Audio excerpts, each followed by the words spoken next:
Fala galera do NNT, tudo bem com vocês? Aqui quem fala é o Iago. Hoje a gente vai estar falando de um tema muito importante aqui nessa aula rapidinha, que é sobre SwiftUI. SwiftUI, galera, é o framework da Apple, tá? De criação de interface mais atual do mercado, beleza? Falar um pouco para vocês sobre a minha carreira aqui antes de começar a falar do SwiftUI, beleza? Eu comecei lá atrás como estagiário no setor administrativo, beleza? Passei por duas empresas, fui ali para a área de desenvolvimento web, trabalhando como full stack aqui nessa empresa vermelhinha.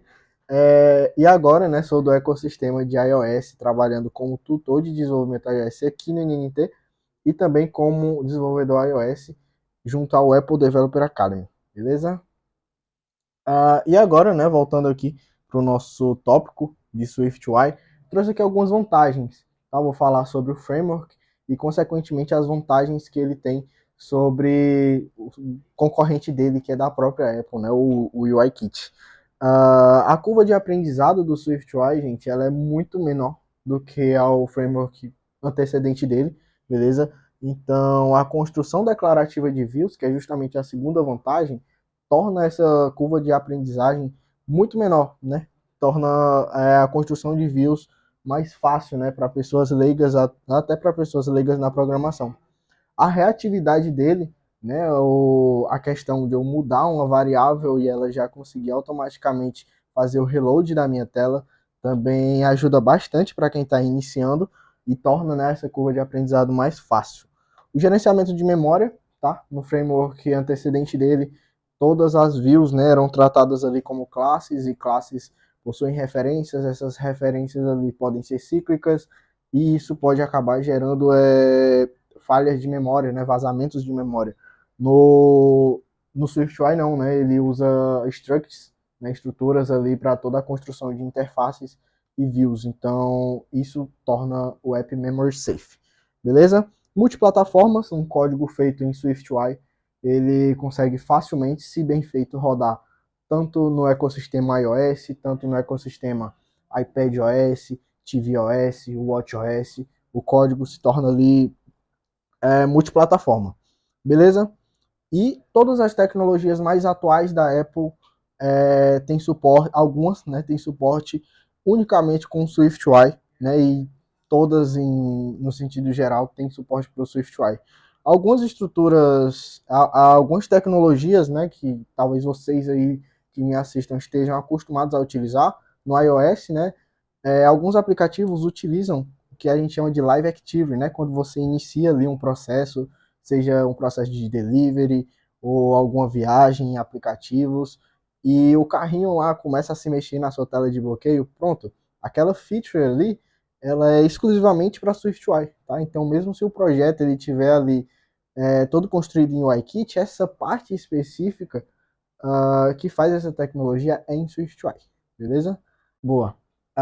E aqui eu trouxe para vocês, tá, um app de demonstração, onde a gente vai estar falando mais sobre ele aí no decorrer das aulas, beleza? Mas basicamente ele é um app aqui que bate em uma requisição de API, tá? E traz os dados dessa API e mostra em forma de tabela, tá? Então aqui nós temos uma tabela de filmes populares, onde a gente pega esses filmes da API, todos esses dados que vêm para a gente ali em formato de JSON, e a gente mostra para o nosso usuário de uma forma bem legal, né? A gente usa aqui componentes do SwiftUI de forma bem fácil, consegue estar fazendo essa tela de listagem e também essa tela de detalhes, né? A gente traz os dados quando eu aperto, né? Quando eu seleciono um filme da minha escolha, ele vai e me mostra essa tela aqui de detalhes bem bonitona, né, com o título, várias informações aqui do filme que eu escolhi, um efeito bem legal aqui de blur, e também uma tela scrollável,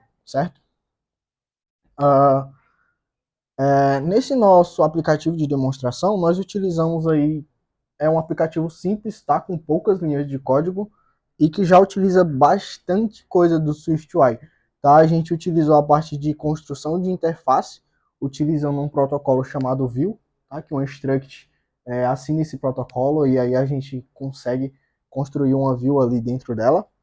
Nós utilizamos vários wrappers, tá? O que a gente chama de wrappers lá no SwiftUI, um arroba state para variáveis de estado, um arroba publisher, que também serve para essa parte de reatividade, nós vamos ver em detalhes, o arroba observedObject e o arroba mainActor, tá? Quando a gente quer fazer alguma mudança de tela e a gente tem que jogar isso para threadMain, nós utilizamos ali o wrapper arroba mainActor. Chamada de API utilizando async-await, tá? Nós utilizamos aqui a estrutura, né, de tratamento ali de chamadas assíncronas mais recente, lançada aí pela Apple, que é o async-await do próprio Swift, e alguns componentes do SwiftUI, tá? O componente list, o componente scrollView, o componente text, vstack, hstack e o componente image, beleza? A parte de navegação entre telas, nós utilizamos a Navigation Stack e a Navigation Link. Então, olha que legal, né? Tudo isso em um app de 2 telas, tá? Que a gente vai estar tratando aí em detalhes nas próximas aulas, beleza? Para mostrar para vocês, galera, a versatilidade do SwiftUI, né? Eu mostrei ali para vocês uns prints do app funcionando no iOS, certo? E agora eu vou mostrar aqui para vocês, né, espelhando aqui, ó, no iPad, o mesmo código-fonte rodando em outro dispositivo, né, um iPad com dimensões totalmente diferentes, mas que o mesmo código, ó, consegue se adaptar. E perceba que eu tinha mostrado o app em Light Mode, tá? E aqui ele já está funcionando em Dark Mode. Se você for ver lá no código-fonte, ele não tem nenhuma configuração adicional específica para isso. O SwiftUI faz isso automaticamente para a gente. Se eu troco para Light Mode, o app vai funcionar, ó, da mesma forma, inclusive em orientações diferentes, tá? Boa. Agora eu vou estar puxando essa tela aqui, galera, no meu app aqui de fotos, tá? Nós vamos estar fazendo aqui algumas anotações para vocês perceberem os componentes dessa tela, beleza? Vamos anotar nele bem aqui. E, boa. Alguns componentes, tá? Todos esses textos que a gente tem na tela, o componente que nós utilizamos para fazer isso daqui é o componente text, beleza? Outro componente bem bacana, essas imagens aqui, ó. O componente que nós usamos é o componente image. Show? Outro componente que a gente pode estar trazendo aqui, essa tabela no geral, tá? É uma tabela com vários filmes ali. Essa tabela, o componente que nós utilizamos aqui, ó, é o list, beleza? Acho que dessa tela, mais alguns componentes que a gente pode estar tratando. Vocês percebem que em cada linha dessa tabela existe uma imagem e ao lado dessa imagem existe ali um conjunto de texto, certo? Essa estrutura aqui onde nós separamos os nossos componentes um do lado do outro, ó, como eu estou separando aqui, a primeira imagem, depois os textos, esse componente aqui que a gente utiliza se chama hstack, tá? Stack porque é uma pilha e H porque é uma pilha na horizontal, beleza? E de forma semelhante, quando a gente tem essa estrutura de 3 textos, um abaixo do outro, nós utilizamos, vou estar separando aqui direitinho para vocês, ó, 3 textos, um abaixo do outro. Essa estrutura aqui nós chamamos de VStack, beleza? Porque é uma pilha em formato vertical. Daí vem o V, tá?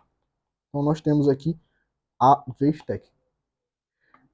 E galera, depois de mostrar para vocês, né, todos esses componentes e tudo que o app, com esse app simples de 2 telas aqui que a gente consegue explorar do SwiftUI, eu convido vocês, tá, a se inscreverem aí no canal do NNT, acompanharem todas as redes sociais e acompanhar que em breve nós vamos estar lançando aí, né, um acoplado de aulas aí falando em detalhes sobre esse aplicativo e muitas outras coisas interessantes sobre o SwiftUI e o mundo iOS no geral, tá? E é isso, um abraço para vocês, bom dia, boa tarde, boa noite.